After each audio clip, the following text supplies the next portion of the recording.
Video is going to be a quick overview of what I use for Bible study. I use Logos Bible software. This is version 4. It came out a couple months ago.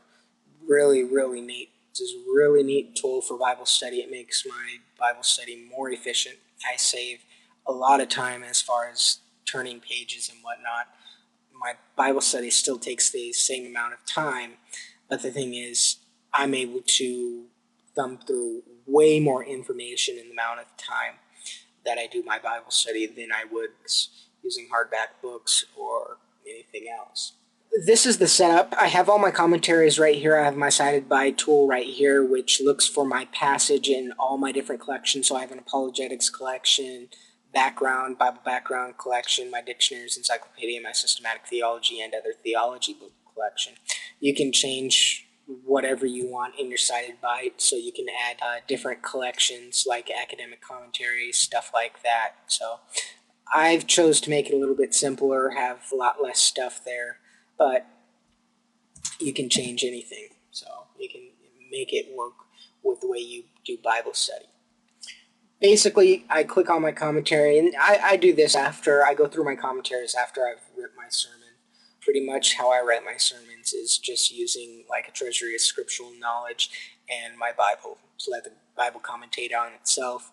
And then after I've looked at my backgrounds and done exegesis on the text, then I go to my commentaries and, what have the academics said on the subject. So basically, you click your commentary and it opens up right to your passage, so you can thumb through all your different commentaries after you've wrote your sermon.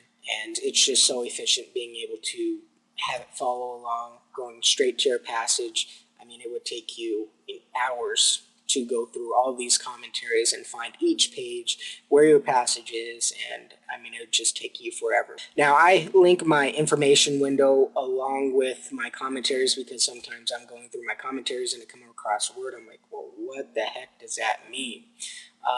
And basically, you can hover your mouse over the word and you'll get your definition right over here of that word, and you can follow up with the article and do all kinds of stuff with it. The way I set up my Bible, and I've recently switched to Lexham's English Bible. It's only available in the New Testament right now. I believe they're working on the Old Testament, but don't quote me on that. I hope they're working on the Old Testament because this is a really neat Bible. With this Bible, why I say it's a really neat Bible is, you can hover over different markups that they've put in this Bible, and it just gives you information just like that. And they've added translation variances, all that stuff. So you hover over, whatever section, and if there's a translation variance or something happened there, you hover over it and it gives you that information. So that's why I switched to the Lexham English Bible. I usually used my ESV reversed interlinear, but with the Lexham, I've got my interlinear down here, so I've got my Greek that I can follow along. You click on a word, highlights in the Greek, you can follow along. You've got your morphology and everything, and you can right click on the word and you can search the word by lemma, by manuscript, how it's written in manuscript. You can look it up any way you want. So for word study, that's great. Next, I have my text comparison window. My text comparison window is just all my English Bibles, and I look at my passage, comparing them all in all my different versions.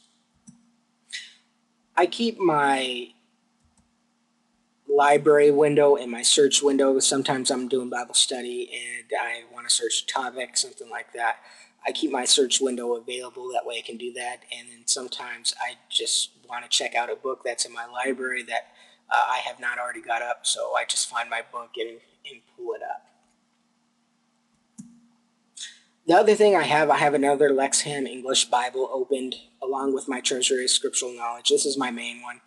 And the difference between this Bible and the other Bible, it's not really the Bible that's different. It's just that I've set this up as a hyperlink Bible. So basically, if I click on a passage right here, it's going to automatically link over here. That way, I can stay on topic here, and my main text doesn't change when I want to follow a cross-reference or something. All my cross-references will go to this Bible. That way, I keep my spot. So that's basically how I do my Bible study. I pretty much just use, for writing a sermon, I use my treasury of scriptural knowledge. I use my Bible.